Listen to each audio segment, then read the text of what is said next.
Hey traders, welcome to Charts and Coffee. Great to see everyone. Yes, I'm still a little bit under the weather, so thanks for bearing with the less than optimum radio voice here today. All right, happy Thursday. We are going into the latter half of the week with probably, let me get these journals out of the way here. We're going into the latter half of the week with about as much optimism as we've seen in a while. The run to 3,900, take a look at the chart here in the middle, the daily. This run to 3,900 has gone smack dab into a Darvas level that was established in mid-September. We've gone through, by the way, 3 Darvas levels, one at around 37.80, another at 38.20, and then the one we're dealing with currently, which is sitting right there at about 38.85. That's what we're dealing with right now. In order to continue higher, like rungs on a ladder, we've got to climb each one of these. Look, I could probably give, if we were going to put this on a scale and have all the reasons we should be lower and all the reasons we should be higher, just laid out there, bullish argument, bearish argument, we could probably get the list on the bearish side pretty lengthy. But at the end of the day, the thing to remember is the market doesn't focus on everything.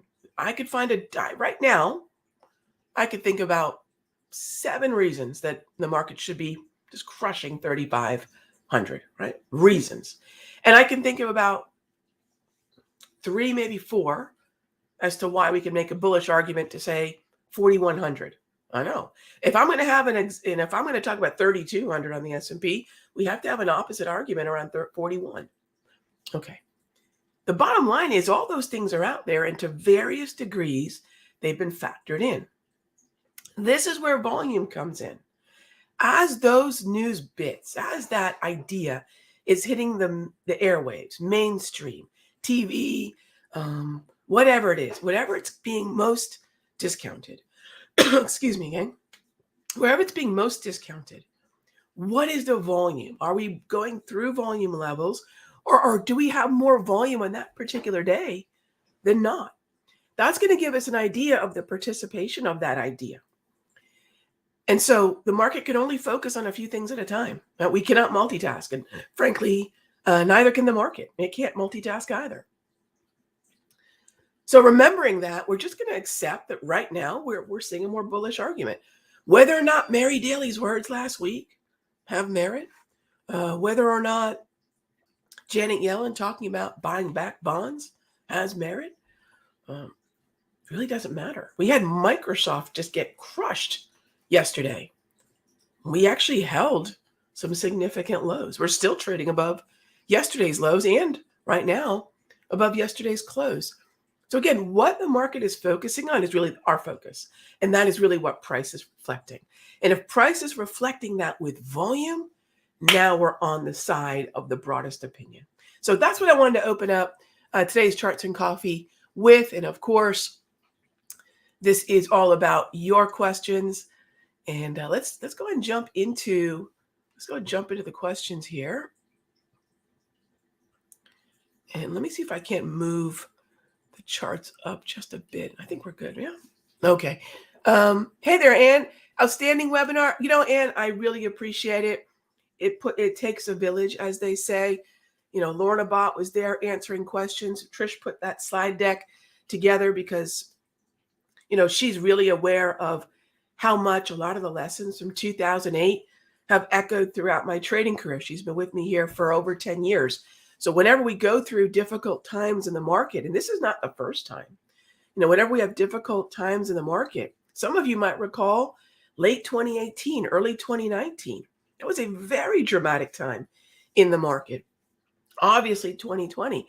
And the thing that I went back to, and it's so funny how someone else has to observe the way in which you manage more difficult times in the market. She said to me, Rag, I've watched you do this. What do you go back to do? And I said, yeah, I go back to just one or two things, especially when times are stressful. It reminds me a lot of what one of my first senseis when I was learning martial arts taught me. So, when the stress hits, you're going to remember maybe two or three things. If you're under attack, or heck, even if you're attacking, when that stress hits, that physical stressor hits, you're going to remember two or three moves maximum. You're not going to go into sophisticated things. You're going to remember, two or three things, maybe one or two, and that's going to be what gets you out of that problem. And it's so funny how that martial arts lesson just goes forward to even the way I deal with stressors in the market. Bruce Lee said he doesn't fear the man who knows 10,000 moves. He fears the man who has done one move 10,000 times. And that one thing just absolutely comes back to, what it is this class is going to be about. What's that one thing? What's that one process? What's that one pattern? And it's volume. Yeah, thanks, Ann. I definitely appreciate it. CJ, thank you. I love doing it. I wish I was feeling better, but it's just that important to me. And the timing couldn't be better. It really couldn't. All right, let's get into it. All right. CRM short on a daily. Hey there, Groot. CRM. All right, let's take a look at it. Salesforce. We are now getting bullish momentum in a neutral market trend. So we've broken the previous downtrend of most of September and some of October. Would the path of least resistance still be down is the broader question. And I do believe, yes, the path of least resistance is very likely still down. We haven't taken out the mean. We have taken out the -1 standard deviation of volume, which is probably why we got up to this Darvis area of resistance that was established back on September 12 at the 166 area. I would still presume at least a 50% retracement from the minor high that I'm seeing right there. And that would mean as we trade lower through 160, 170, you're probably going to see about a 50% retracement of the last major move. That's what I would look at there. Hey, pups. What's up, pups? All right, go lay down. I'm in the show. Can everyone see the pups? Look at this. Come here, girl. Come here. I got to show the pups. Look at this girl. Look at this girl. All right. Okay. Next up. So, Groot, I hope that helps. Those of you in the free trading room, yeah, I'm sorry you can't see the puppy girl. I'm not on camera in there. All right. I'll definitely share a picture or something. She is just a love. Okay. Prince, can I show the VWAP indicator I have for the daily time frame in the settings? I noticed my VWAP on the ES daily chart did not look the same as yours. So on the daily, really easy, Prince, here's how I do it. And this is the most basic, anchored, right? I love in the slide deck Trish played around with, do you use a VWAP? I don't use a VWAP. I use the AVWAP, right? Anchored. So what's the first trading day of the year? It wasn't the first of the year. That was a Saturday. It was the third. So what I would recommend is one of two things. Either anchor it to the 31st, 2021. But what I'll do and what I have done, what my anchor is January 3. That's the first trading day, technically, of the year. That's all you need to go to. Go to the first trading day of the year. Third or fourth is fine. Okay, next up. Hey, Jane. I sound awful, and I apologize, but I feel about as good as I felt since I returned from my. I went on a little workshop. Right, a lot of folks asked, Rog, did you go to? Some people thought I went to Austin for the races, and while I would have loved to have done that, I would not skip out on chart time, on chat time for that, as much as I might have loved to. Actually, this was I went on a trip with my little sister, and we went to a writer's workshop. I'm going to be working on my fourth book, and I went to that workshop with her, and it was amazing. It was with one of my absolute favorite authors, actually one of my favorite people, period. And he put on a writer's workshop in a very small group. We had about 20, 30 people. So yeah, that's where I was. So am I feeling better? Not quite, but getting there. All right. Any advice for new traders? Asks Alex for learning this market. I started in a bull market and thought it was easy until the market changed and taught me a lesson. Expect the unexpected. Alex, okay, two things. When I started commodities trading, there was a big run in sugar. And I thought, oh gosh, I played the SB futures contract. I played commodities as a young trader. Many of you know I started very young. And sugar had a great big rally. And I started off trading in sort of a commodities bull market, stocks, futures, currencies, whatever. And then I started trading Forex, many years later, 15 years later or so. No, more like 12. And I had a wonderful Forex market when the Forex market would just trend and trend and trend. Oh, great. My first challenge as a trader was Gulf War I. I was trading out of my dorm room.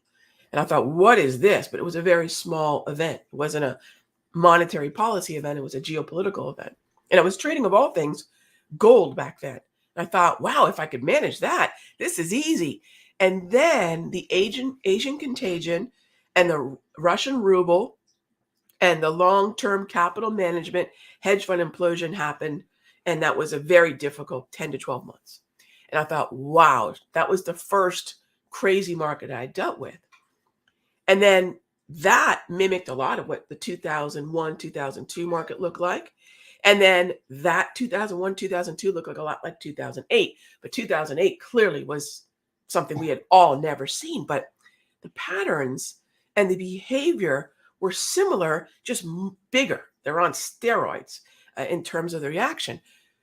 Difficult markets will make you as a trader. This is a difficult market, Alex. The difference is going to be exactly what I talked about in the webinar, exactly what I talk about here. What is the market trend? Make sure you're not alone in the trend. That's what volume comes back to. Make sure you have both a long-term and short-term approach to the way that you're trading. Be willing to shift down into day trading gear when the daily time frames are not giving you the clarity. And yeah, you're right. What's the advice? I would say the most simple advice is twofold. Have a short-term trading strategy. Feel really comfortable looking at a 5-minute chart, trading for about an hour a day. That's been my most productive since mid-June. That's been my traders' most productive. And if any of you are here in the free trading room or in the YouTube channel, hey, you don't have to say things that make me happy. Share with Alex, hey, yeah, Alex, day trading has worked or it hasn't. Be honest, give him a hand and I really would appreciate it. But most of the feedback, Alex, that I've got is that traders are really happy that they have this short-term approach. Look, I'm talking about that. John's talking about that. The short-term get in, get out, because we don't know what's going to forget tomorrow. We don't even know what's going to happen afternoon most days. And that's probably the most direct advice that I could give you. And I'll be talking about that November too. So Alex, if you want to get an idea of what I've been doing and what that time frame in day trading has yielded, yeah, November 2, 8 p.m. And we're going to talk about that next week. All right, 6J. Yen, I like the idea of being short euro, pound, and yen still. Yen is the easiest one, and here's why. Even if the US dollar starts to weaken, equities will continue to move higher. So US dollar equities is not a direct correlation. It's a correlation that has to do with yields, mostly treasury, but also consider Fed fund futures. So anything that's going to indicate whether yields have peaked and are starting to drop, or at least not starting to move higher, that's going to basically move the dollar lower. The trick is that's going to move the euro higher and the pound higher. But the yen also has another personality. And it is what's known as the carry currency. And what that is that the yen, with that very, very, very low central bank rate, is oftentimes borrowed, right, or sold to fund the purchase of higher yielding assets. The yen should remain weak, even if the dollar weakens, as long as equities remain strong. Okay. All right. Next up is LMND. All right. LMND. Neutral. So what's my take on LMND? We've got earnings coming up, and it's in that window where I will be very cautious. Inside 14 days to earnings, what we're dealing with is the scales tip towards those traders who sell premium, not buy premium like myself. So that's the first sort of imminent hot zone issue that I've got to deal with. The second is this is a neutral market. I'd like to see it get above the 200. Look how much volume. Look, gang, there's a reason I say the 200 is the equator. Yes, we have this point of control right here at about $22.50. We have another little volume ledge. Not huge.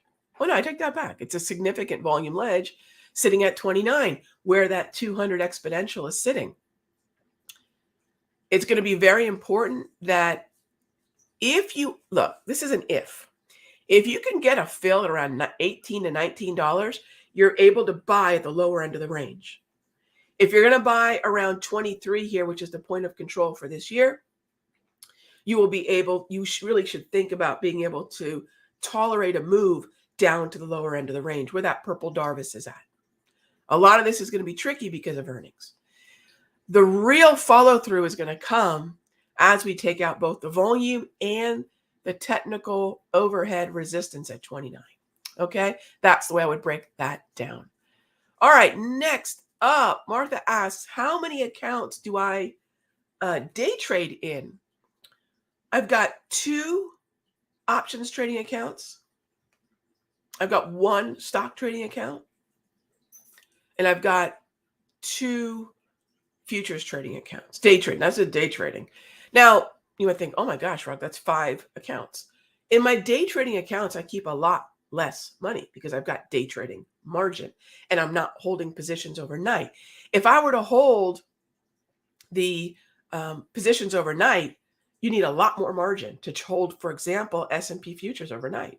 Day trading, I'm paying $500. So you don't need as much capital in those accounts because the initial margin is so much less. But you're also talking to a trader who's been doing this for 3 decades, right? I would say for most traders,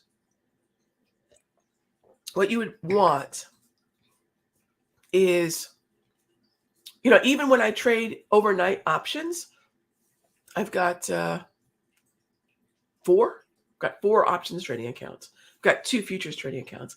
And some of that is just accumulated over the decades. Accounts that I haven't closed, but I still am somewhat active in.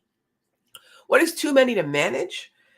If you're having to put so little capital in each account that it's not really well funded, no good. I think anything more than 2 is going to be dizzying. Have 1 options day trading account, which is going to be separate from your options swing trading account, and have 1 day trading futures account separate from your futures swing trading account. That's the way that I've always approached it. 1 account for short-term intraday, 1 account for overnight in the asset classes that I want to trade. But what's too many is whatever's too much for you to track and manage. I mean, I don't know what that number is. But again, my tolerance for multiple accounts is so much higher now than it would have been my first, say, 3 to 5 years of trading where I only had 2 accounts back then. No, I take that back, 3. 2 futures accounts, I had 2 different brokers, and 1 stock trading account. All right. Next question. And Martha, great question, especially when we talk about so many different types of trading. All right. Next up is, and by the way, gang, I am on TradingView. If you were not aware, so these are the TradingView charts that I'm on right now, and you'll see me go back and forth between TradingView and Thinkorswim the most. Avi asks, is the intraday V score anchored from 7? I anchored at 7. But remember, the V score is looking for support and resistance based on volume during a certain window. And the V score indicator takes care of that. But I do anchor it to 7. Yeah. And last question for the morning. What is a Darvis?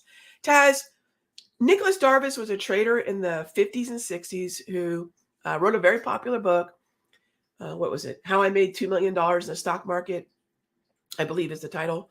And he had something called Darvis boxes, which was basically a 52-week high breakout type strategy. Here at Simpler, we've modernized Darvis, but look, I acknowledge we stand upon the shoulders of giants. And so sort of an homage, even though it's not really a Darvis box in the truest sense anymore, sort of an homage to the inspiration for the process, we call them Darvis. So I use a modified, sort of modernized Darvis that doesn't need a 52-week high or low to have the setup in the box. So Darvis is automated support and resistance based upon previous swings in the market. All right, and that's really what it is. Okay, so with that being said, gang, thank you as always for being a part of Charts and Coffee. I will see you tomorrow, same time, same station, right here at the Simpler Trading YouTube channel. Also, my YouTube channel, Raghee Horner, and my free trading room, folks. I'll see you tomorrow for Charts and Coffee as well. Okay, gang, be good to each other. I'll talk with you soon.